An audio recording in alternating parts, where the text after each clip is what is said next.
iya. pangan kan butuh pupuk ya. Kalau harga pupuknya naik pun juga ini akan bisa merefleksikan juga kepada harga pangan kita gitu ya. Sehingga memang all in all, sekalipun memang pemerintah sampai dengan saat ini ya masih menahan harga BBM bersubsidi dan juga masih sedang mempertimbangkan ya melakukan penyesuaian harga BBM non subsidi, tapi yang perlu kita harus waspadai adalah tadi dari sisi produksinya ya, karena dengan tadi kenaikan beban produksinya dari sisi pengapalan, shipping, lalu juga dari sisi bahan bakunya yang meningkat gitu ya, tentunya tidak selamanya juga ya produsen-produsen ini pun juga menahan untuk tidak melakukan penyesuaiannya terhadap bayar-bayarnya ataupun pembelinya di dalam negeri gitu. Sehingga makanya ini pun juga perlu harus kita cermati, sekalipun memang kalau kita lihat bobotnya ya terhadap inflasi memang tidak sebesar misalkan BBM ya, karena BBM kan ada dampak langsungnya dan dampak tidak langsungnya terkait dengan transportasi, harga bahan pangan, semuanya pasti akan naik.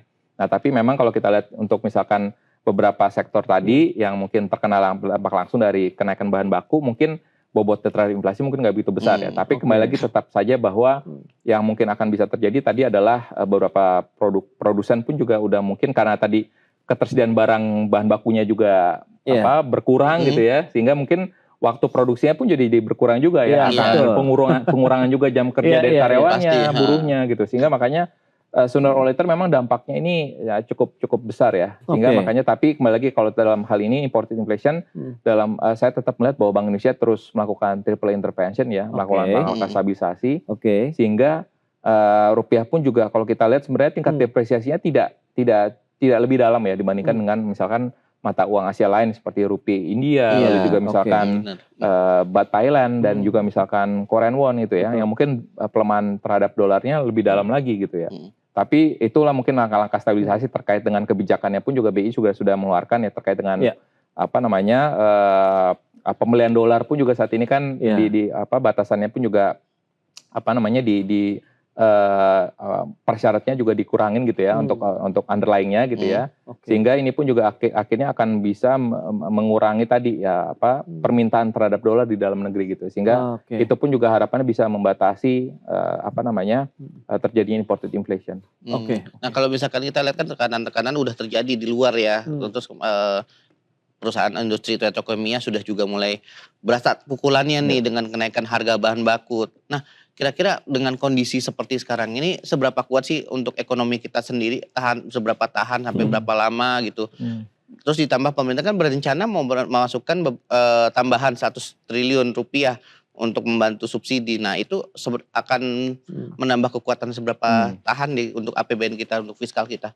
Iya, memang tadi saya sampaikan sebelumnya bahwa pemerintahan sebelumnya pada saat zamannya PSBY dan juga Pak Jokowi memang yang membedakan pada saat itu mungkin jumlah sisa anggaran lebih pemerintah yang dimiliki tidak sebesar saat ini. Seperti yang disampaikan juga oleh Menteri Keuangan, di mana memang sisa anggaran lebih pemerintah saat ini kurang lebih dari 400 triliun ya. Bahkan sebagian sudah ditempatkan, dialokasikan di perbankan BUMN. Sehingga memang kalau sekiranya tadi ada tambahan misalkan 200 triliun gitu ya, untuk subsidi energi, setidaknya memang pemerintah masih bisa menanggulanginya dan sebagian dari sisa anggaran lebih tersebut gitu ya. Tapi kembali lagi, makanya oleh sebab itu waktu rapat kerja dengan Komisi 11, Menteri Keuangan pun juga mengatakan cukup pede bahwa sampai dengan akhir tahun ini ya, pemerintah masih memastikan bahwa tidak akan ada kenaikan harga BBM. Tapi saya mungkin itu lebih mengarah ke BBM subsidi ya. Karena BBM subsidi pun juga sepertinya dalam jangka pendek ini pun juga akan bisa dinaikkan ya oleh Pertamina gitu ya. Tinggal menunggu waktu saja gitu sebenarnya. Tapi yang perlu kita perhatikan adalah tadi bahwa pemerintah cukup concern juga ya, bahwa kalau kita melihat mengapa pemerintah perlu tidak terburu-buru menaikkan harga BBM khususnya bersubsidi, karena tentunya ini sangat rentan sekali ya dampaknya kepada masyarakat menengah ke bawah.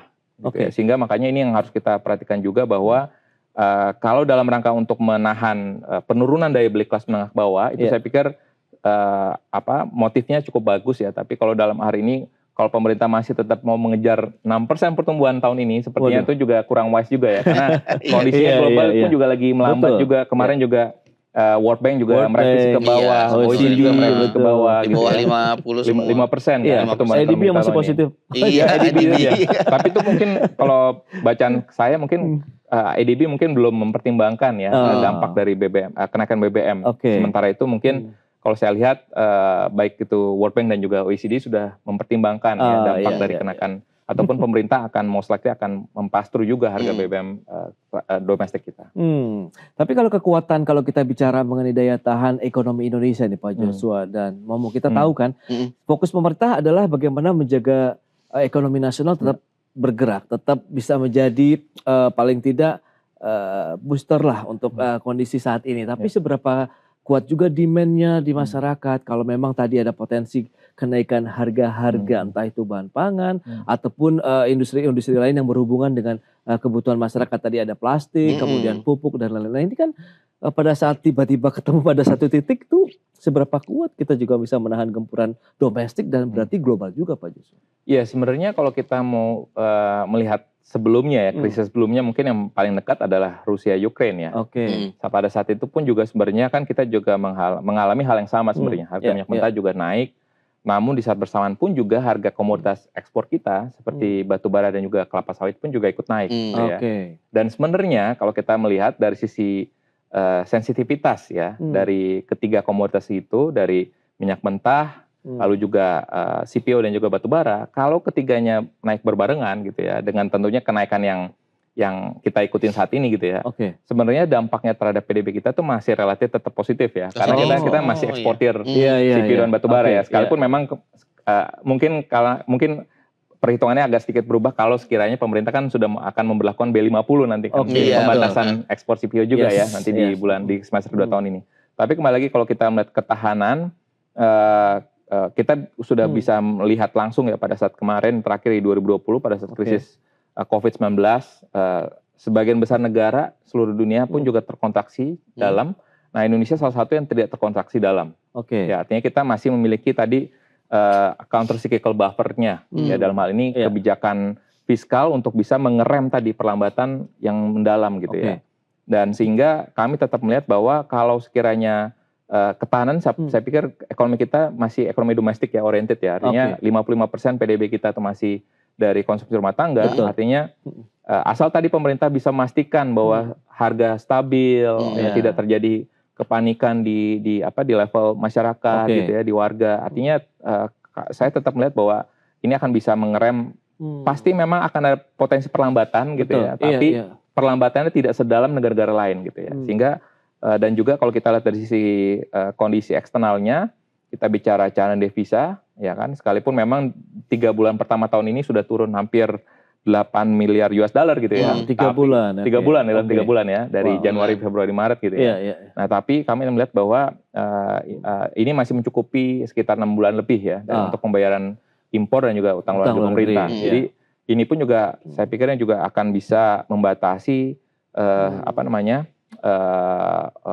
meredam juga ya risiko-risiko dari global, karena memang kita situasinya memang momentumnya nggak begitu bagus ya, karena di saat kita menghadapi ketidakpastian Timur Tengah ini, di saat bersamaan di awal tahun kita sudah mendapatkan warning dari MSCI dan juga sudah mendapatkan outlook downgrade ya rating kita dari lembaga rating internasional seperti Moody's dan juga Fitch gitu ya, sehingga ini menjadi semakin berat ya dari sisi bagaimana pemerintah dan juga regulator sektor keuangan untuk bisa menahan atau menjaga stabilitas di sektor keuangan, dan juga di saat bersamaan pun juga perlu memastikan bahwa ketahanan domestik kita ini juga tetap kuat.